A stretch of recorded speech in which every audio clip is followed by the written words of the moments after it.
20 janvier 2017. Jour d'investiture à Washington. Le 45e président des États-Unis prête serment.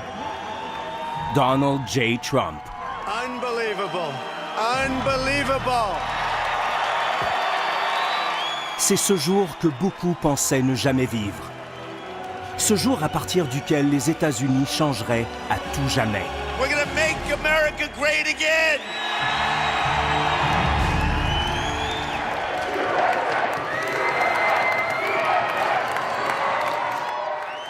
Tout commence en juin 2015, lorsque Donald Trump descend de son appartement terrasse de la Trump Tower à New York pour annoncer sa candidature aux primaires républicaines en vue de la présidentielle. You know, all of my life I've heard that a truly successful person, a really, really successful person, and even modestly successful, cannot run for public office. Just can't happen. And yet that's the kind of mindset that you need to make this country great again. Dès le début, le thème central de la campagne électorale de Trump ne fait aucun doute. Sadly, the American dream is dead. But if I get elected president, I will bring it back bigger and better and stronger than ever before, and we will make America great again. Thank you very much. Très vite, on assiste aux premières effusions de sang politique. Le quotidien new-yorkais Daily News fait sa une en affichant Trump en clown. Et la grande majorité des experts se moquent de ses chances d'accéder à la présidence. Ma théorie est la même que la théorie des ovnis. L'imprévisible se produira. Donald Trump en est le parfait exemple. Quand il s'est lancé dans cette campagne, je ne pensais pas qu'il irait si loin. Durant 25 ans, Tom Brokaw occupe une des positions les plus influentes dans la société américaine en tant que présentateur du journal télévisé du soir sur NBC. L'investiture de 2017 sera la 12e de sa prestigieuse carrière. Il avoue ne jamais avoir vu une telle campagne présidentielle et Donald Trump y est pour beaucoup. Quand il s'est lancé dans la course, il était plus connu et plus riche que n'importe quel autre candidat. Et tout le monde a négligé ce facteur. Le fait qu'il soit riche et en mesure de financer sa campagne a interpellé les gens dans le pays.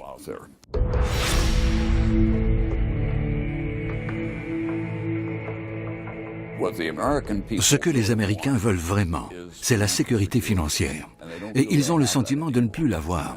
Cela a provoqué de l'instabilité et suscité de la colère dans le pays. Le pays n'avait jamais connu un tel climat d'instabilité et de colère. Cela joue en faveur des compétences variées et uniques à Donald Trump, selon le chroniqueur politique Matt Taibbi du magazine Rolling Stone. Il n'est pas un homme politique, mais il a ce quelque chose que les autres n'ont pas. Il est une vedette de télé-réalité et, contrairement aux autres politiciens, il voit cette élection comme une télé-réalité, domaine dans lequel il excelle. You're fired. Bradford, you're fired. You're all fired. All four are fired.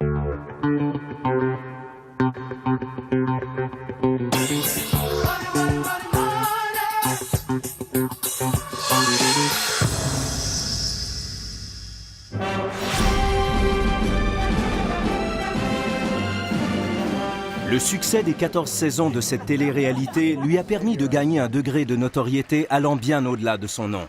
L'émission The Apprentice donne à Trump l'image du patron milliardaire avisé qui sait comment résoudre les problèmes et prendre des décisions difficiles, mais qui sait aussi sur quel bouton appuyer pour créer le conflit.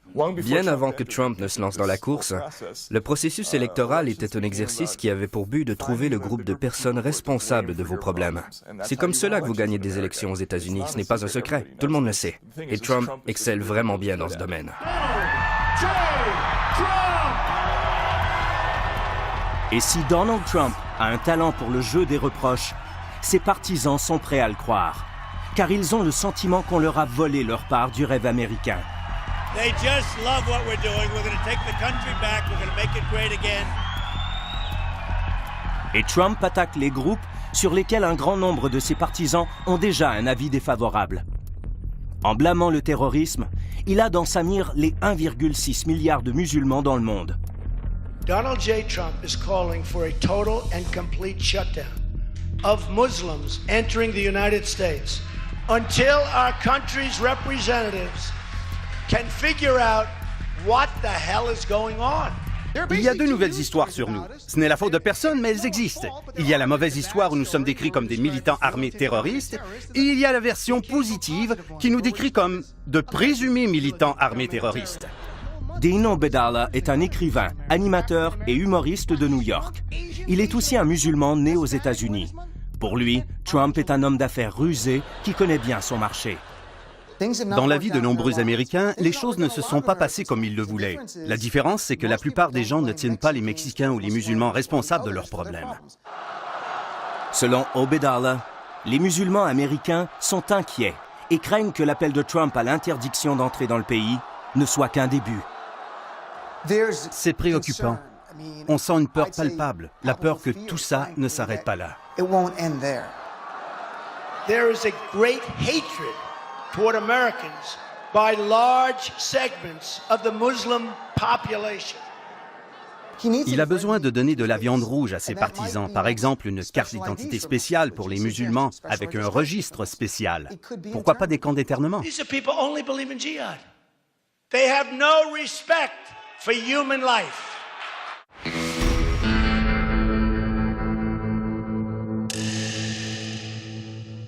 Trump propose aussi un mur à la frontière mexicaine. When Mexico sends its people, they're not sending their best. They're sending people that have lots of problems. They're bringing drugs, they're bringing crime, they're rapists. We're going to build the wall, okay, believe me. We're going to build the wall. Il adore attirer l'attention. Et il s'est très vite rendu compte que dans ce processus, lorsqu'il tenait certains propos, il obtenait des réactions très fortes. Par exemple, avec le sujet des Mexicains violeurs. Lorsqu'il en parlait, il soulevait un tollé dans les médias.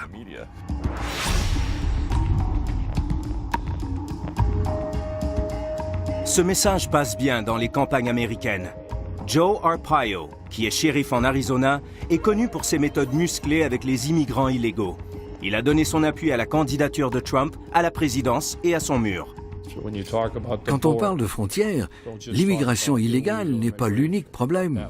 Le mur qu'il veut ériger aura aussi un impact sur la contrebande de stupéfiants dans notre pays. Pour le moment, cette stratégie de campagne menée par Trump atteint ses cibles. Il est clair que la question raciale a toujours été latente dans la politique américaine depuis maintenant 50 ans. Il y a toujours eu un accord tacite dans le monde politique à Washington de ne jamais parler ouvertement de questions raciales. Ça se fait toujours par procuration. Et tout à coup, il y a tous ces gens qui le suivent, des gens qui, par le passé, communiquaient secrètement via des organisations d'extrême droite du genre KKK. Mais aujourd'hui, ils le font un peu plus ouvertement.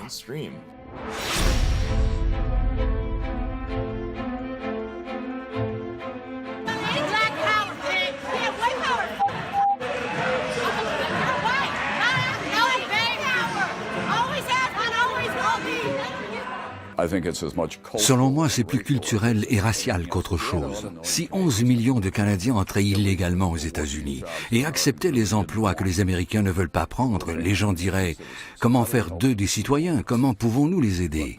Mais il faut être honnête, les personnes au teint basané qui parlent espagnol ne correspondent pas à l'idée que se font un grand nombre d'Américains de l'avenir de leur pays.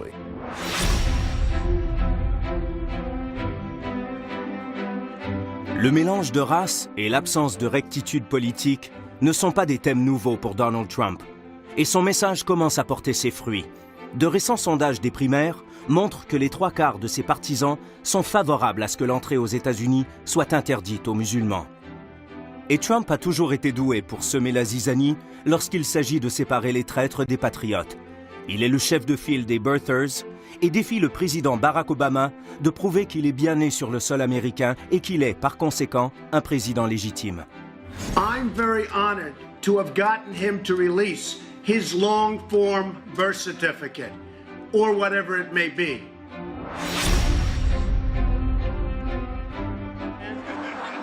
La situation atteint un point critique en mai 2011, lors du dîner des correspondants de presse de la Maison-Blanche.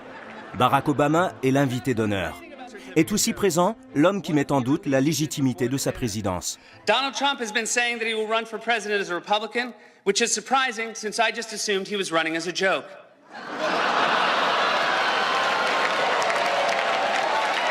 Mais ce qui va suivre fera encore moins rire le Donald. Donald Trump is here tonight.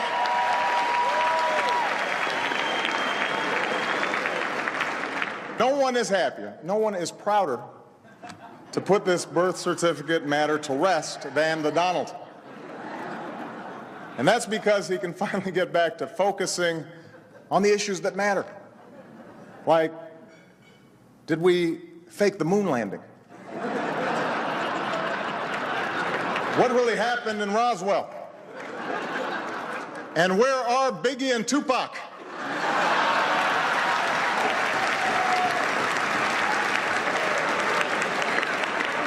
Le président ne l'a pas raté.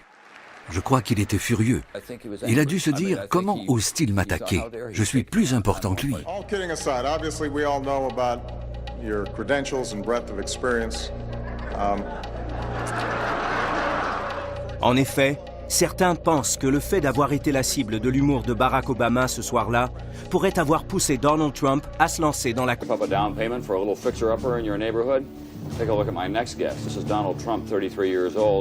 Dès le début, la gloire de Donald Trump est associée à sa fortune, comme lors de sa première apparition en 1980 à l'émission The Today Show sur NBC, animée par Tom Brokaw. Donald Trump, as I say, is just 33 years old. He took his father's rather modest by current standards real estate empire in Brooklyn and expanded it considerably. À l'époque, la Trump Tower, qui va faire sa renommée et s'élever dans le ciel de Manhattan, n'est qu'un projet de construction. He now has an apartment for sale in a new Trump building called the Trump Tower going up on 5th Avenue. There it is. You can buy this apartment, one floor of it, one whole floor of that building, that is. $11 million altogether. Mr. Trump, what's left in your life? You're 33 years old, you're worth all this money. You say you didn't say that you want to be worth $1 billion. No, I really don't. I just want to keep busy and keep active and be interested in what I do. And that's all there is to life as far as I'm concerned. C'était il y a plus de 30 ans. Et pendant plusieurs années, la véritable attraction touristique à New York est Donald Trump lui-même. Si avant cette campagne, vous aviez marché sur la 5e avenue à n'importe quelle heure, vous auriez vu les gens se faire prendre en photo au pied de sa tour. Pour plusieurs d'entre eux, il incarne le rêve américain. Il est riche, célèbre et sans complexe.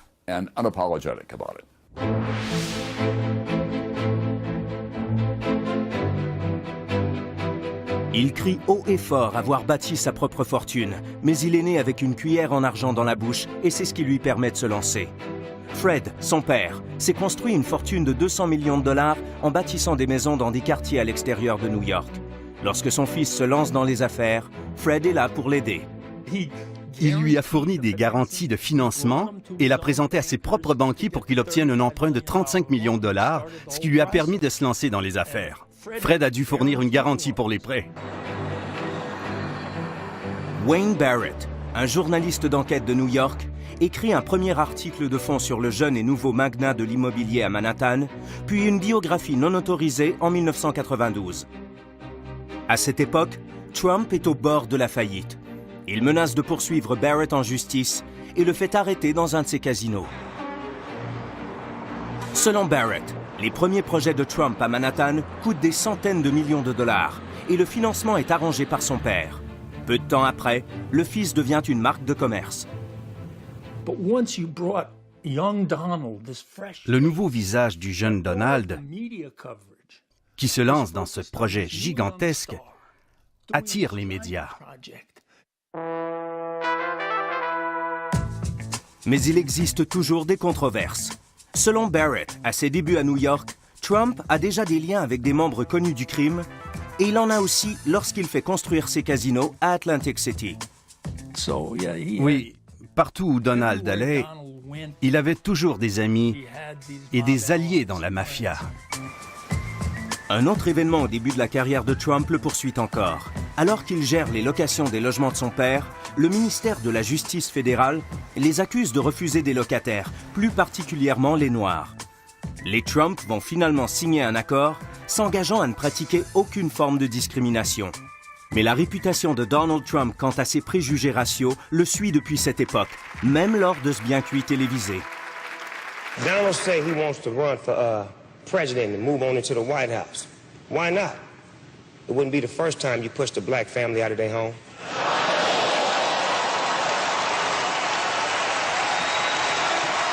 Amazing! Amazing!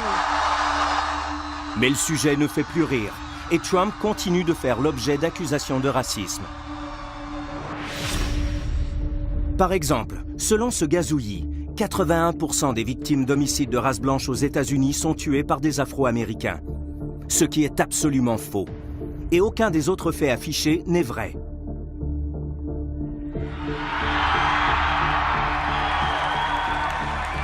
Lors des réunions de Trump, la tension raciale est palpable jusqu'à ce qu'elle déborde.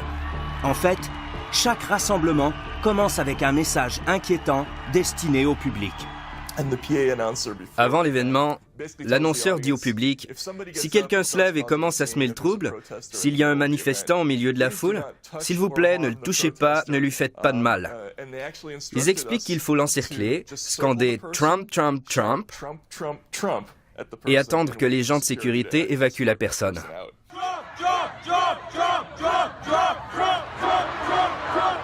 Mais le processus d'expulsion se déroule rarement de cette façon. Get him out of here! Get out! Get him out of here! Lors d'un discours de Trump en Alabama, un manifestant de race noire du mouvement Black Lives Matter reçoit des coups de poing et des coups de pied. Trump insinue qu'il l'a cherché. And this guy started screaming by himself. And they did, I don't know, rough up. Maybe he should have been roughed up because it was absolutely disgusting what he was doing. En Géorgie, la police expulse des étudiants afro-américains d'un meeting de Trump qui a lieu sur le campus de leur université. Get him out! Get him out! I think we got kicked out because we're a group of black people. And I guess people, what's going on in America, they're afraid we're going to say something or do something. À Louisville, une jeune femme afro-américaine est attaquée par un partisan de Trump, un suprémaciste blanc bien connu. Throw him out! Ça se produit dans presque tous ces rassemblements. C'est une sorte d'épuration rituelle de la foule. Quand on réfléchit, se penche sur ce qu'il dit au sujet des minorités et des immigrants, on y trouve des insinuations très fortes. I love the old days. You know what they used to do to guys like that when they were in a place like this? They'd be carried out on a stretcher, folks. C'est particulièrement vrai quand Donald Trump lui-même menace de violence un manifestant qui interrompt son meeting au Nevada. And he's walking out, and we're not allowed, the guards are very gentle with him. He's walking out like big high fives, smiling, laughing, like to punch him in the face, I'll tell you. J'adore quand il dit qu'il aurait frappé le manifestant. Il ne s'est jamais battu de sa vie. Je parie qu'il ne saurait même pas se battre. Il traite les autres de mauviettes, mais franchement, Donald, il est du genre à se laver les mains après vous l'avoir serré. Au courant de cette campagne, la violence et la vulgarité semblent être des thèmes récurrents lors des rassemblements de Trump. Et il ne cherche pas à les éviter. En fait, les gestes disgracieux sont devenus monnaie courante. On voit aussi un culte de la personnalité se développer. Il ne faut pas seulement avoir peur de Trump, il faut aussi craindre les personnes attirées par lui. Rick Wilson n'est pas un pacifiste. Il est un stratège républicain traditionnaliste qui prône le port d'armes. Il dit être consterné par la campagne de Donald Trump. Selon lui, son élection mènerait le pays droit à la catastrophe.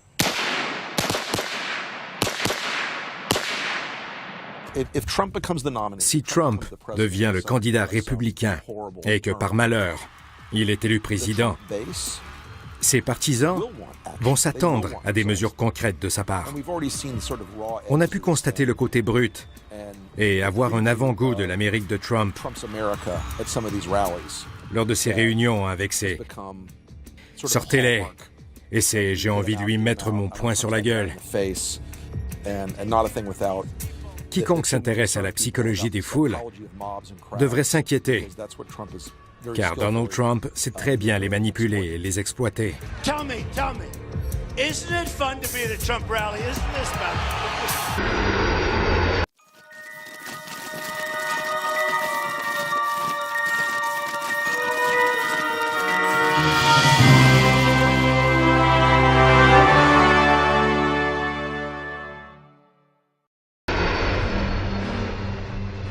Quoi que vous pensiez du profil présidentiel de Donald Trump, il a déjà l'avion pour l'emploi. Le Boeing 757 de Trump est tout aussi puissant que l'Air Force One du président, et encore plus luxueux, avec des robinetteries et des ceintures de sécurité en or 24 carats. Et ce n'est qu'un des signes extérieurs de richesse de la campagne de Trump.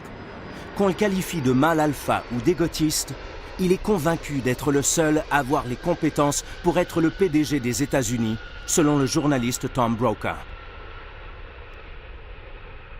Il ne conçoit pas que tout le monde ne partage pas ses valeurs. Il est convaincu que c'est la seule façon d'être heureux, et ils sont nombreux à le croire. Bien des gens veulent devenir riches et célèbres, et ils se disent « Oh mon Dieu, quelle vie !» J'étais en Iowa lorsque son avion, avec son nom sur la carlingue, a atterri. La télévision locale était sur les lieux. C'était une scène tout droit sortie d'un film de James Bond. Quelle mise en scène! Les gens se disaient « Oh mon Dieu, ce type a vraiment réussi !» Tout ce qu'il fait est mis en scène. Tout est théâtral. Trump se sert de sa richesse personnelle pour projeter l'image d'un candidat honnête, qui n'est redevable à aucun groupe d'intérêt, et celle aussi d'un outsider prêt à s'attaquer à l'establishment corrompu de Washington. I don't need anybody's money. It's nice. I don't need anybody's money. I'm using my own money. I'm not using the lobbyists. I'm not using donors. I don't care. I'm really rich.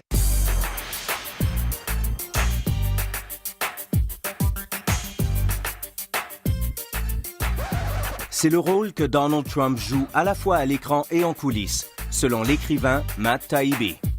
Il a créé ce personnage de télé-réalité, l'homme fort, le sauveur venu au secours de l'Amérique profonde. Il se définit comme un lanceur d'alerte. Il dit être là pour protéger tout le monde. Il dit savoir comment le système fonctionne parce qu'il en a fait partie. Je sais combien ce milieu est pourri, alors faites-moi confiance.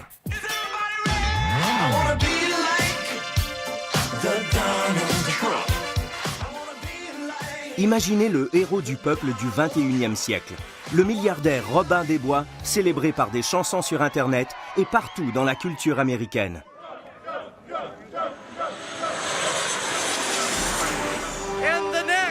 President of the United States, Mr. Donald J. Trump. Les partisans de Trump veulent et s'attendent à voir le président autoritaire et anti-establishment qu'il a promis d'être, selon Brooke Gladstone de la radio publique américaine. Un papa qui peut résoudre tous les problèmes. C'est comme ça qu'ils perçoivent Donald Trump. Wow, thank you. So fantastic. Well, you know, I love Ohio. I have a long history with Ohio. Mais un homme fort a besoin d'un ennemi, de quelqu'un ou de quelque chose à combattre, ou mieux encore, à détruire. You ready for a commander-in-chief who will let our warriors do their job and go kick ISIS ass? I would bomb the shit out of him.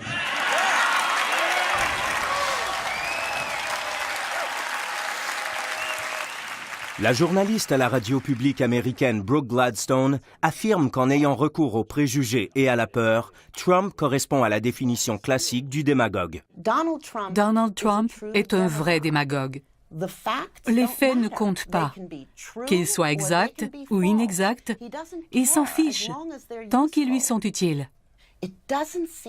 Ses partisans se fichent de ses positions. Quand j'écoute les personnes interviewées dans la rue, elles ne parlent que de l'homme fort, de sa réussite dans les affaires. Welcome to a kingdom where everybody's treated like a king. Selon elle, dans le royaume imaginaire de Trump, la perception de sa force est souvent basée sur une fausse impression ou sur des mensonges, comme le soi-disant succès de ses casinos. Même si on sait qu'il a fait faillite, qu'il n'a pas fait sa fortune, qu'il a obtenu un prêt de son père d'1 million de dollars, qu'il a coulé les casinos à Atlantic City et que toutes les tours qui portent son nom aux États-Unis appartiennent à des puissances étrangères, dont de nombreuses au Moyen-Orient, rien de tout ça ne semble avoir vraiment d'importance.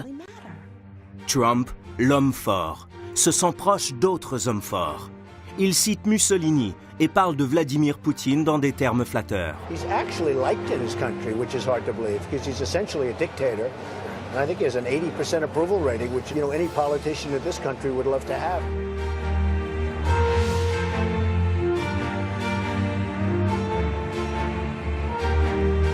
Now we're talking about waterboarding. Les hommes forts tiennent aussi des discours fermes. Questionné sur la légalité de la torture des suspects terroristes et celle de tuer leur famille, voici ce que Trump a à dire sur les généraux qui auraient à répondre à ses ordres s'il devenait commandant en chef. I'm a leader. I've always been a leader. I've never had any problem leading people. If I say do it, they're going to do it.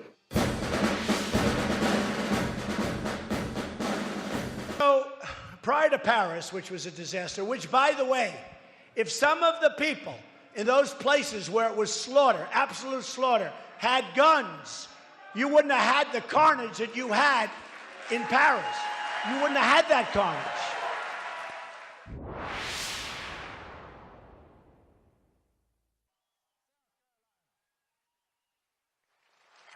Bibles and guns brought us here.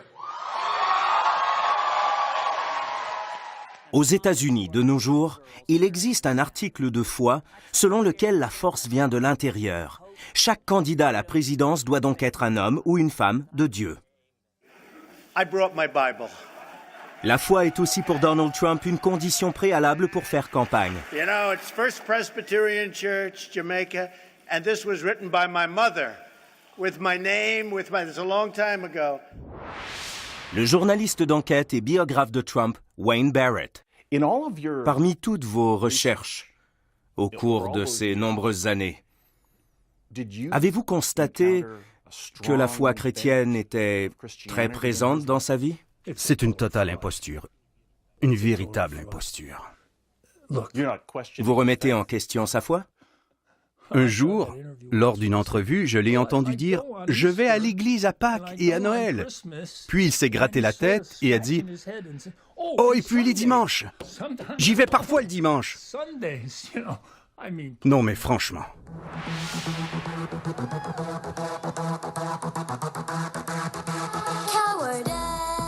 Que vous le voyez comme un chrétien sincère ou pas, parmi les millions d'Américains de la classe moyenne qui se rallient à Donald Trump, les évangélistes sont de plus en plus nombreux.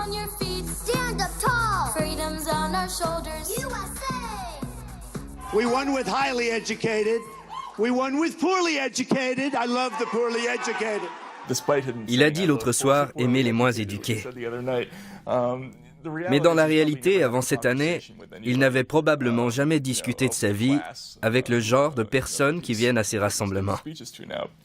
Il ne fréquente que des top modèles, des vedettes de sport, des hommes politiques et d'autres milliardaires. C'est ça son entourage. They say, I have the most loyal people. Did you ever see that?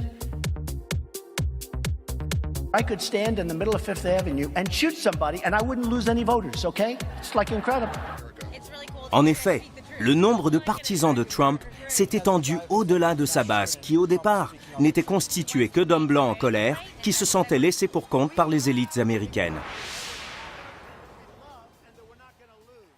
Nous avons en quelque sorte atteint le plafond du rêve américain.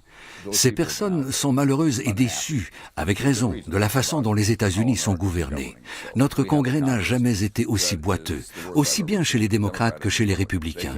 Ils ne veulent même pas qu'on les voie se dire bonjour. Selon Brokaw, la colère est vive aux États-Unis. Il règne un sentiment de trahison de la part du gouvernement, particulièrement à Washington, et Donald Trump y puise la haine. Ce que les Américains veulent le plus, c'est une sécurité financière. Et ils n'ont plus le sentiment d'en avoir. C'est un gros problème auquel personne ne veut s'attaquer pour tenter de changer la situation.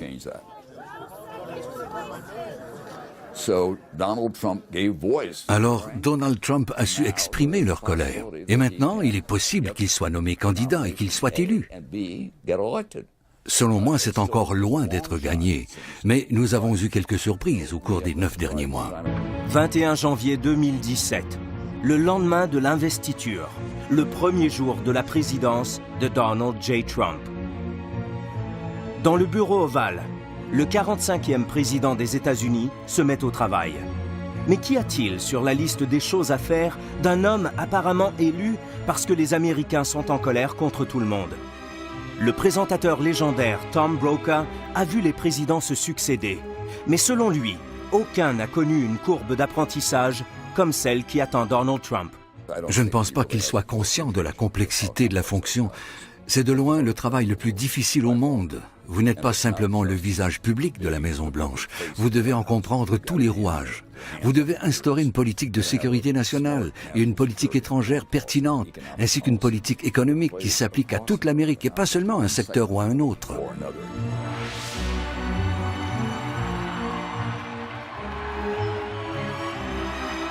Ce degré de difficulté sera amplifié par les attentes des partisans de Trump qui l'auront élu à la Maison-Blanche. S'il joue la carte raciale, ils compteront sur lui pour mettre en place des mesures concrètes.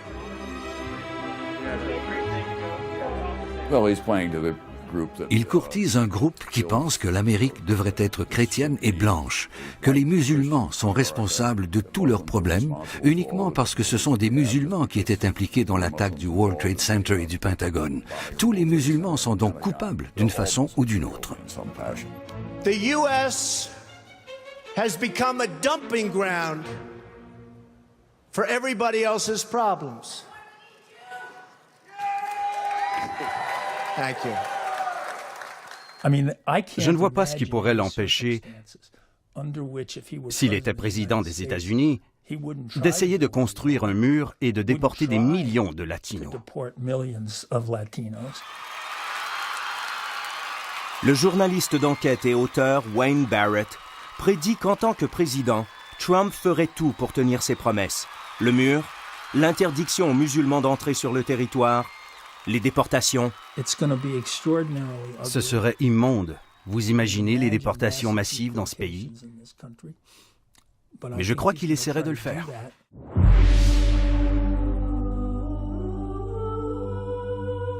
Il y a aussi des craintes quant à la politique étrangère. La probabilité d'une guerre commerciale avec la Chine et sa menace de résilier l'accord sur le nucléaire avec l'Iran font peur aux membres du Parti républicain. Never, ever, ever in my life have I seen any transaction so incompetently negotiated as our deal with Iran. Ses adversaires au sein même du parti veulent à tout prix construire un mur entre eux et Trump. Mr. Trump's bombast is already alarming our allies and fueling the enmity of our enemies. There are other people in our party who actually are kind of horrified by Donald Trump. I'm one of them. Guys, we have a con artist as the front runner in the Republican Party. Une fois élu président, vous avez cette incroyable et terrible responsabilité de remplir la fonction de président. Vous n'êtes plus animateur télé. Vous devez diriger un gouvernement, un pays, et je trouve son jugement tellement effroyable. Ce sera une catastrophe à tous les niveaux. Selon le stratège républicain Rick Wilson, la présidence de Donald J. Trump détruirait le Parti républicain et pourrait gravement nuire aux États-Unis. Cela ruinera l'économie américaine et il y aura des répercussions durant des décennies. Il veut nourrir le monstre qu'il a créé, et il va tout faire pour y arriver. Ce sera presque impossible, mais cela risque de causer de fortes perturbations. La perturbation est presque la norme dans les réunions de Trump. Oh! Get him out! Get him out! Il fait de la démagogie dans le but de cibler non seulement les manifestants, mais aussi de contrôler les médias qu'il considère comme un ennemi. Ils sont fouettés verbalement par Trump sous les acclamations de son public. By the way, I hate some of these people, but I'd never kill them. I hate them. No, these people, I would never kill them. Let's see. No, I wouldn't. Il fait le serment de réprimer la liberté de la presse. If I become president, oh, do they have problems? They're going to have such problems. Le républicain Rick Wilson se demande ce que Donald Trump pourrait faire d'autre avec tous les pouvoirs que confère le bureau ovale. Ce type fait dans le divertissement. Il possède un sens remarquable de la mise en scène. Mais veut-on vraiment donner à ce genre d'homme qui ne contrôle pas ses impulsions, qui a un penchant pour la vengeance et un si mauvais caractère, le contrôle de 7700 armes nucléaires? I love you, folks. Thank you. Depuis qu'il s'est porté candidat à la présidence, plusieurs ont cru que Trump rencontrerait un point critique, qu'un adversaire le ferait tomber ou qu'il s'enfargerait en cours de route. C'est ce que croyait Tom Brokaw. Je continue de croire qu'il y aura un point de rupture, même si ça ne semble pas être le cas. Les républicains battent en retraite ou bien se tiennent la tête entre les mains ou se disent « Qu'allons-nous faire si ce type est notre candidat ?» Les grossièretés qu'il a prononcées au cours de sa campagne auraient signé l'arrêt de mort de n'importe quel autre candidat autrefois aux États-Unis. Mais nous avons changé, et cela fait partie de la culture de ce pays.